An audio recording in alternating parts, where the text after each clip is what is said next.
Well, welcome to the podcast, Gretchen. It's good to have you. Thank you so much for having me. It's good to see you. Yeah, I'm excited about today's topic and your expertise there because you have helped a lot of businesses. Maybe you give your background of how you and your husband as well work together to help businesses go from one stage to the next. But I'd love you to tell us a little bit about your experience there. Yeah, so way back in the day, 2000, it was in 2001 when we decided to start our first business. We had read a lot of books and we had worked together. We didn't meet together, but we ended up working at the same company. We really liked that. And my husband said, and I decided that they were going to go through a buyout. And so I didn't want to live through that and kind of exited and had multiple companies talk to me about taking jobs with them. And he's like, you know what, one day we are going to start our own company. So why don't you just do it now? Do it now and consult with these groups that are interested in hiring you and just learn the ropes before we really get in the mix. And so that was our original idea. Just give it a go. And probably for the first 2 years even, I just did consulting with different groups that would call me and say they wanted me to work with them. And that is how I cut my teeth. So that's how I learned to do numbers. That's how I learned to start my business and do all the legal stuff and do the CPA stuff. I did it really slowly. I kind of was lucky that way. And not everybody that's jumping into a business has that flexibility and time. Yeah. I was super naive. I really just didn't know anything except that I wanted to give it a go. Yeah. Well, and it's so funny because I'm revisiting a very classic entrepreneur book called the EMyth Revisited. Yes, I haven't read it, but everybody talks great about it. The myth is that because you have this skill, passion, ability, idea, that you can turn that into a business. And you forget about everything that you just said. And how hard that is. So, honestly, most of the time people have a great skill. And so, obviously it's been 20 years since that happened, almost 20 years. And we've started multiple companies since then. I hired my husband out of his corporate job 2 years later. And, initially we were like, okay, well, I guess if we run out of money, we'll get real jobs again. And here we are 18 years later, still saying, I guess if we run out of money, we'll get real jobs again. And we haven't had to, luckily. And in the process, we've started multiple companies that some have been short-lived. Some I still currently have 3 companies that I run. One is still the main company that I make the majority of our money off of. But we've helped so many other people, and it is hard. And so I think this conversation started because you were at dinner and I was like, you've got to know your numbers. You've got to know what you're walking into before you get going too far, because I think that's the hardest part. Yeah. So. And this is something that has always kind of been a curiosity of mine, just because I've worked in a few. Oh, I know, sweetheart. We have a 1-year-old as a guest on the podcast today who has had too many bumps on her head this morning. Well, she's an excellent worker. You're just teaching her entrepreneurship at a young age. There you go. And one of my companies that I help with is my 10-year-old son's company. So. Oh, that's right. And I do want to get into that. Yep. But with my experience, and just with the conversation that we had and are starting to have now about knowing your numbers, my experience with tech companies I've always felt like it's hard to know how to set up your systems to collect the data and numbers you'll need. And but I think that there is a pattern that you can figure out what you need. Like you'll probably make changes along the way, but like I'd love to hear your thoughts on that. Like how can you set yourself up in that aspect to make sure that from day one you're tracking the right things, you're monitoring the right things, especially when it comes to like knowing the health of your business? Absolutely. I definitely think that no matter what, we're all learning together, and as you grow, things do change. But before you even start, um, I I always want to run my costs versus what I can sell my product at. And when I say product, it could be a service. So let's just say you're a hairdresser and you know that you're going to have to pay like $1,000 a month in cost to just have a location. And you know that you only make $5 a haircut. How many haircuts does it take to cover that cost of $1,000? And if it takes 500 haircuts, I clearly am not doing my math right now. But if it's some astronomical number that you'll never, this is impossible, then you know, okay, this model doesn't work. What does work? Like run those basic numbers to see, am I gonna break even? And there Right. are companies that start, large tech companies that know, I am not gonna make money for 5 years.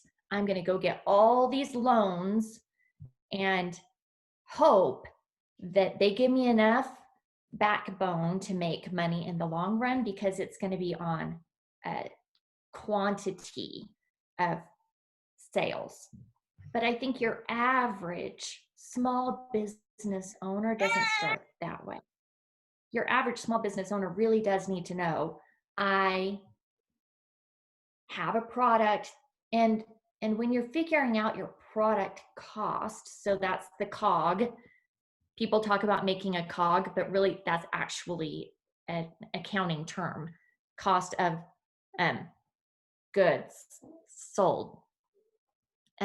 But when you're figuring that out, you have to include in that number the time that it spends. So if you're making an actual product, does it take you 2 hours to make that product? Well, how much is your time worth? And you have to put that into your numbers.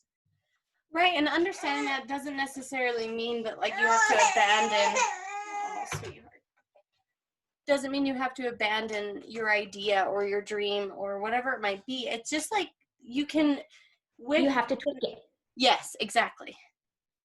So knowing what it is, then you can say, oh, I need to do this differently, and start differently from the beginning. It gives you the information to move forward in a healthy way.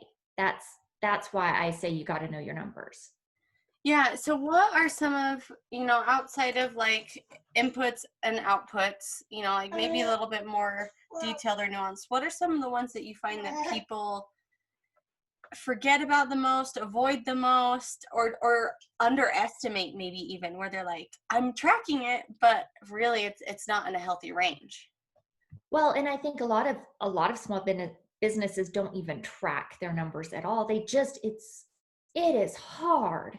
It's hard to know and understand how to put numbers into a system that gives them out. That's why I think if you have some just basics that you put together in the beginning, like I know if I sell 10 of my product, then I am profitable. If I don't sell 10 a month, then I'm in trouble. Just that one number helps you know all the time whether or not you're, in the red or in the black. So if you run your numbers just to that basic place, I'm a hairdresser, I know I have to do 10 colors. If I do 10 colors, then I break even and I start making money. Well, and that's Right? even like a really good example, right? When you can start to look at, I think of my hairdresser, stylist, whatever preferred title, Yeah. Where she will start my color and then have me processing. Okay, sweetheart. What's up? Sorry, Gretchen. You're great. Oh, sweetheart. Oh, look, she can see me. Hi. But she will start my color, and while I'm processing, she will do a men's haircut. Like, she's really good at making the most of her time. And I think even to that point, you think, what are the services or products in my lineup of offering that I make the most money on that costs me the less, and how it costs me the least amount? And how can I either graduate people to those, or how can I promote that kind of an offering? I don't know. I'd love your thoughts on that. Well, and I think even beyond that is, what's my limit? Like, if I make the very most money as a hairdresser by color, if I do color, or let's just say I make the most money by doing what are they called when you weave in the hair? Oh, the extensions. So I make $1,000. People pay a lot of money for that stuff. So let's just say I make $1,000 when I do a hair extensions, and I know the return, that's the beautiful thing with hair extensions, is they have to keep coming back. So you know that every month you're going to also have $100. So if I do $1,000 a day, that's the very most I can make. So my absolute very most that I can ever make doing this myself is, if there's $1,000 and you can only do one a day and it's 30 days a month, the very most I can make is $30,000, because that's all I can physically do. Yeah. And so knowing that limitation also gives you an insight into where you're going in the long run. If I can only make $500 a month ever by making my product, I just wouldn't do it. Like, I might enjoy it and it would be a hobby, but it wouldn't be a business. So how do you start to evaluate that? Let's say we're in the ideation stage and we're trying to establish whether or not we move forward with this idea. And I haven't started selling. I haven't opened for business yet. What are some things I can do to evaluate that? The very first thing I personally do, because my husband is an idea guy, and so we're always thinking about fun ideas, or we meet with people.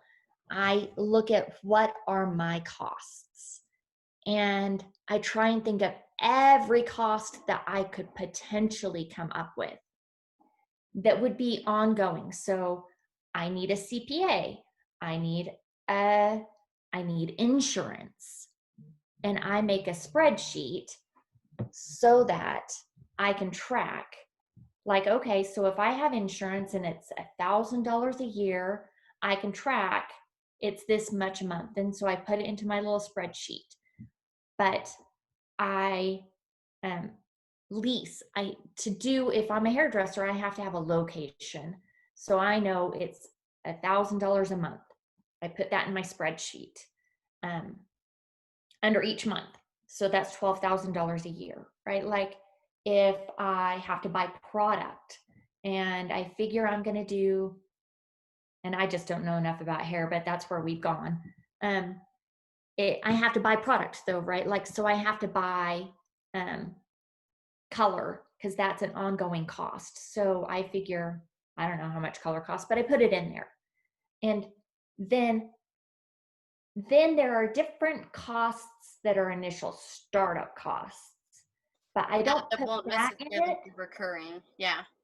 I want to look at what it's going to cost me to actually run the business and see if I can make money. So, and then I want to see if I have enough money for my initial investment.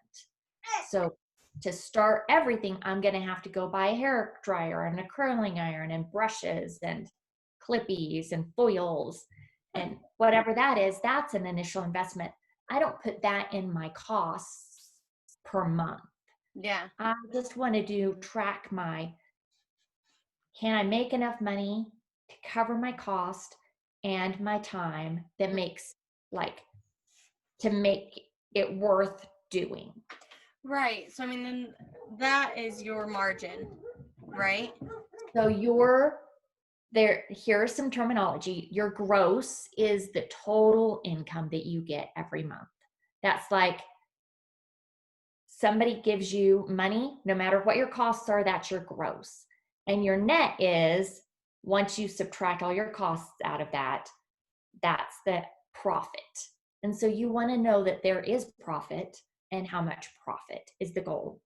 And so putting all your costs in and estimating how many people you're going to have a month is going to give you an estimated gross and then an estimated net. Right. But wouldn't you also want to, I'd love your thoughts on like breaking that down based on like all of your different products or offerings, and knowing like having a good understanding of which ones are most profitable too, because you can have a core offering or your first thing that you come to market with or whatever it might be, and knowing, can you hear my dog? Just a little. But this is a COVID podcast. Oh my gosh, like I have everybody is doing right now. Everybody's working at home and everybody is like, understand. I have never had to juggle so much at one time. This is the entrepreneur. Yes. This is like your startup business is doing this. They have a dog in the background and a kid running around. When I had my little kid, because I had him 3 weeks early, I had appointments and meetings in town the next day. Yep. So I'm holding a baby, barely given birth, interviewing someone, and you just do it. You do what you got to do, right? That's the beauty. We're making it work. But yes, let's do it. So there you go. So back to my question, like having that net understanding I think is great, but even better to start to get more granular so that you really can understand where your money making abilities truly are. Yes, and 100% I'm all on track with you. So I'm trying to differentiate the startup, like how do you get started and not feel overwhelmed? Yeah. And then as you're going, there are some things that I would definitely recommend, like understanding each product offering and which one you make the most profit off of, and then how do you sell more of that. That feels really insanely overwhelming for somebody just starting. Like, I will never be able to do all that, so they stop. Well, when you should be starting with just one or two options as well. If you're starting with too many, you're going to be in over your head really fast. Absolutely. And so that's what we call product creep. And it like, oh, I can do more, but you haven't even done your initial offering. And you just never land because you can't focus.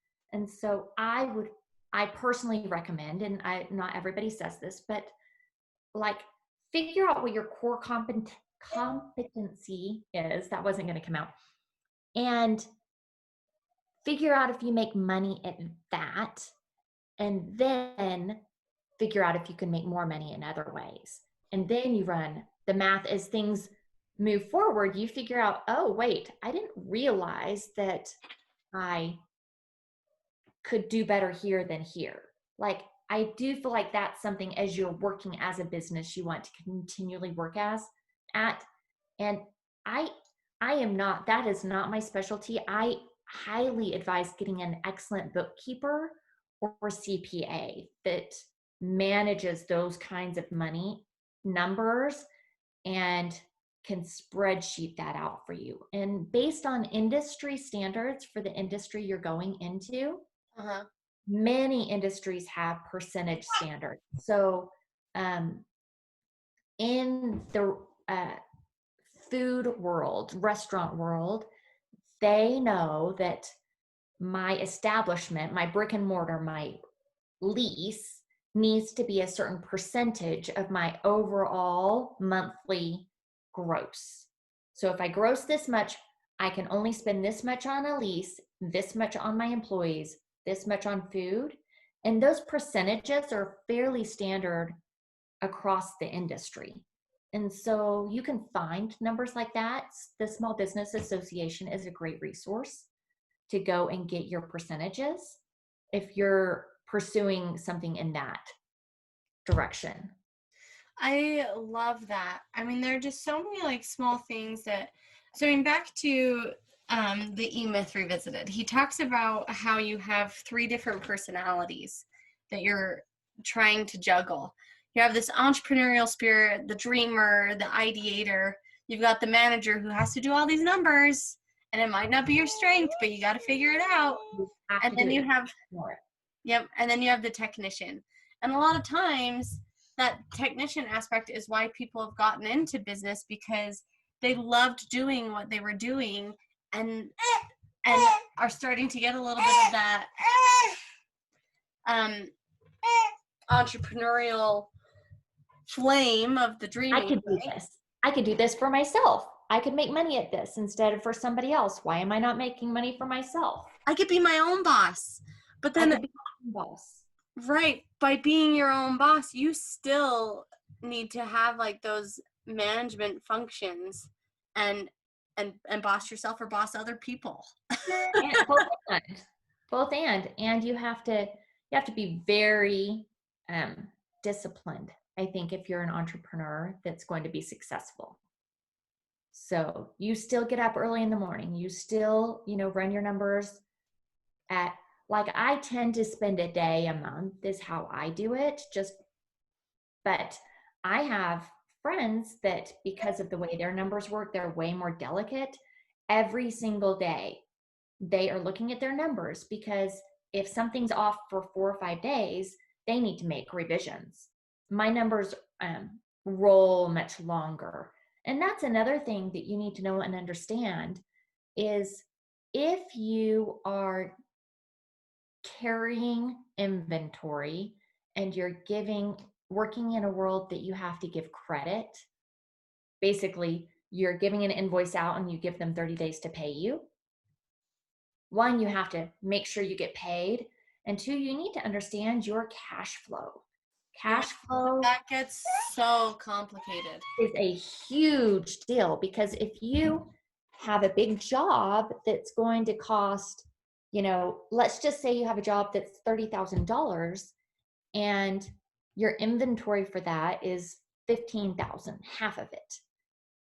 You have to pay $15,000 to somebody, and you know that you might not get paid that $15,000 back for 45, 50 days based on your project and the length of it and what your terms are. Do you have $15,000 that you can put out? Yeah.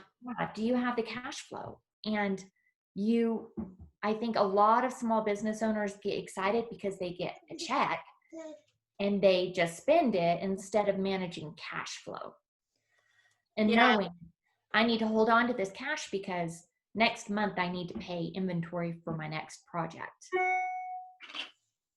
Yeah, that's interesting. It seems like we're almost leaning a little Dave Ramsey-esque right there.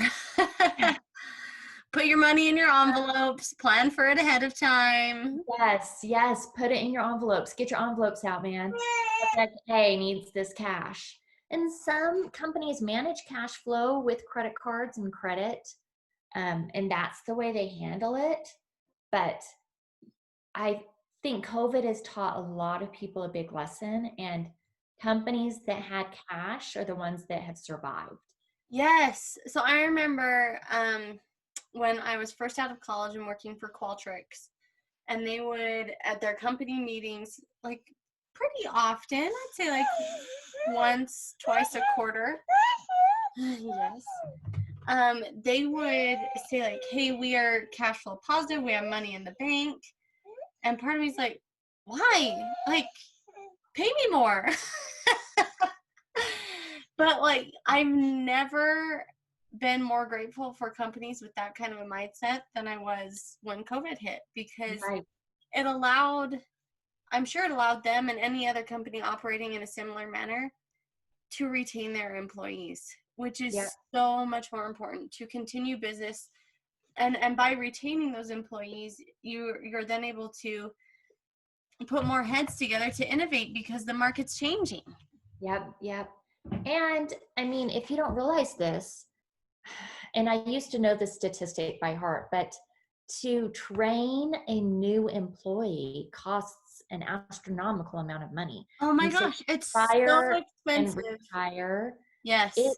saves a ton of money to keep your employee, especially a good one. But if you don't have the cash, you can't do it. Yeah. So it cash is king. I mean, you'll hear it again and again if you start listening to small business owners. Cash is king. That's a Yeah. big deal.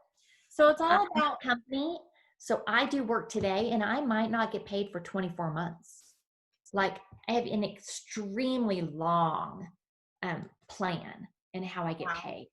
And so, but I just understand my numbers. I understand my process, and I understand, and it could affect me if a company I work with has a cash flow issue in 24 months. What if I don't get paid? Right? Oh Like, my goodness. so I have to really partner with companies that I trust and understand where they are and understand their philosophy on cash and managing themselves.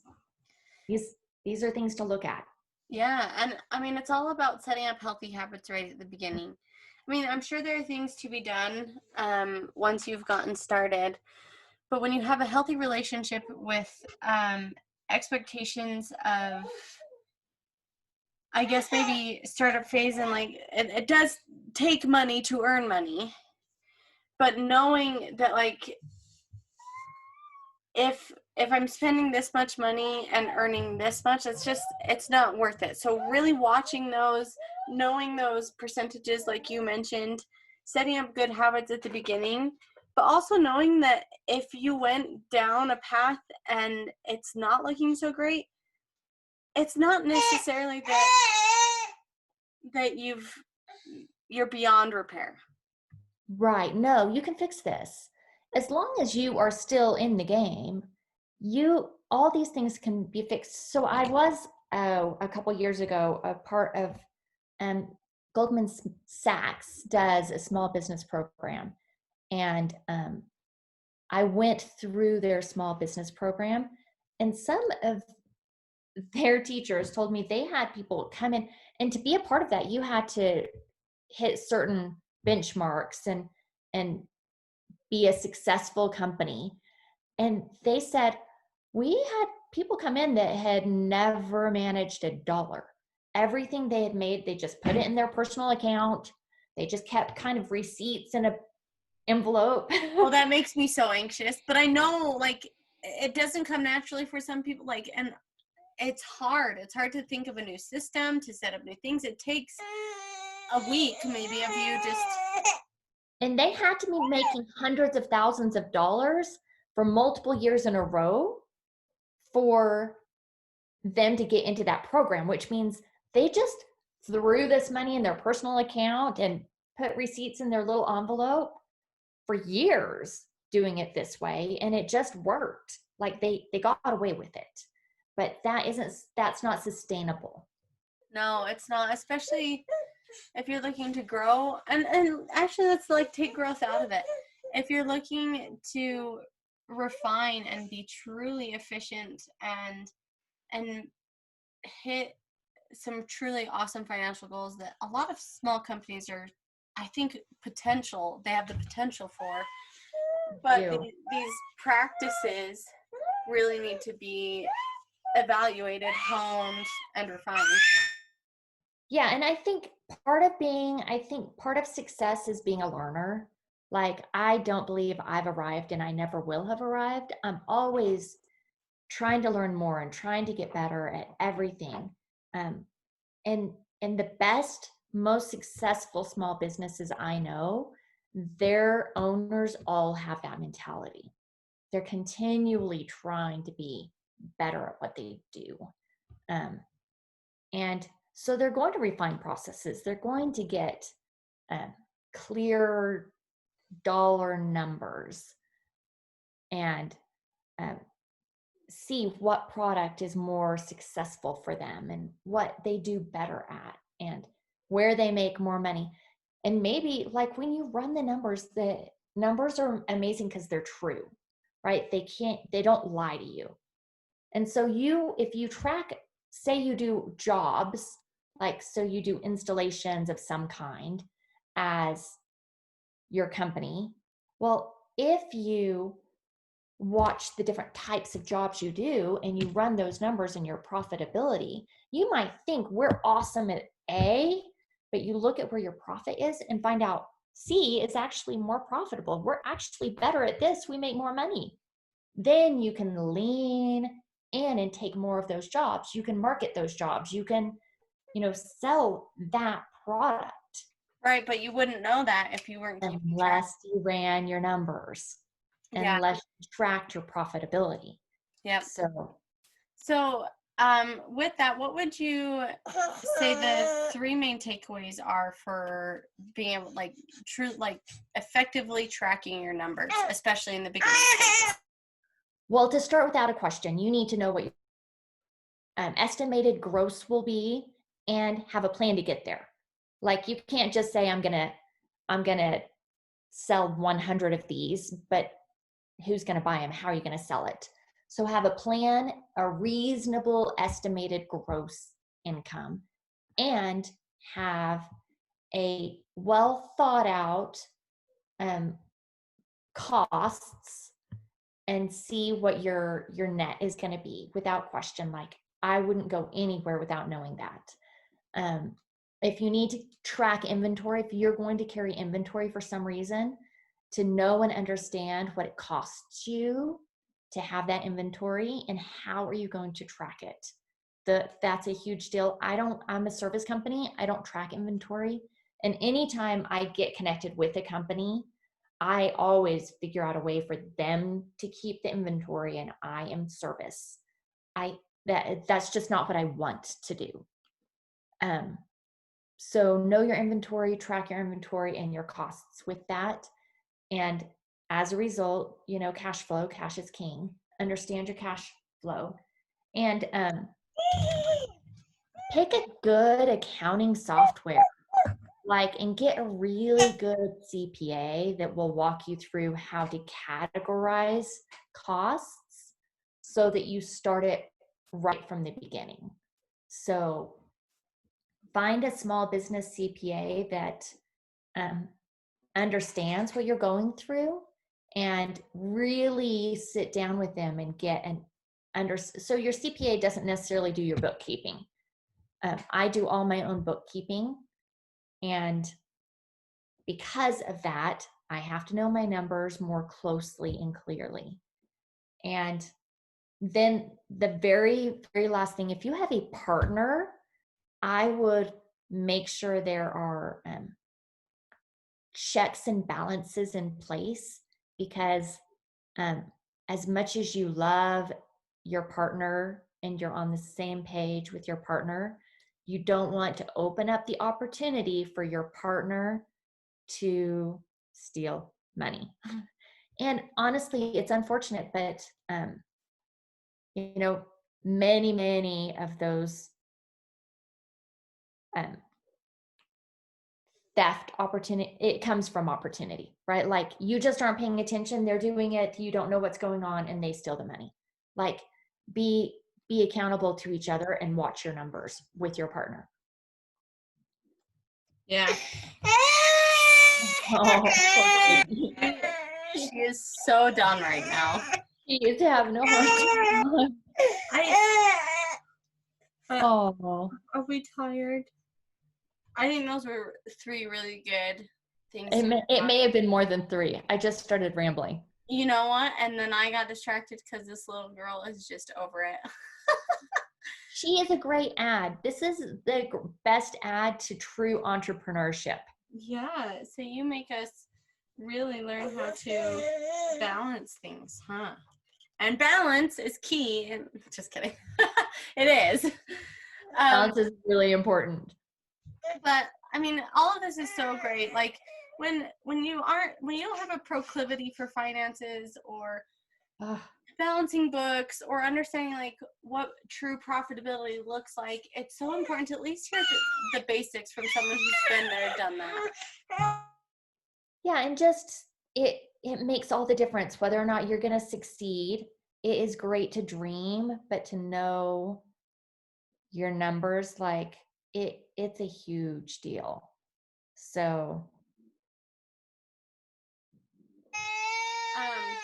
I'm gonna have us kind of sign out here because I need to take her for a nap or something. This is the perfect conclusion, understanding what the life of the entrepreneur is. Oh my goodness, you are so I can't count the number of times I held my kid as I did training on the phone with someone. Like, I'm sorry, he's screaming. It's just, this is where I am right now. I've said it before, like, I love what COVID has done in terms of like humanizing us to each other, because never before would someone see me having to deal with this, you know? No, they wouldn't understand or give grace for it. And now it's like, okay, we all get it. We've all been there. We're all showing that side. Anyway, thanks again, Gretchen. Thank you so much. I'll talk to you later.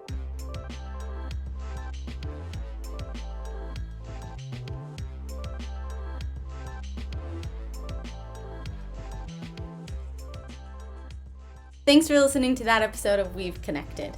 Make sure to hit subscribe down below so you get notified of any time we add a new episode. We'll catch you next time.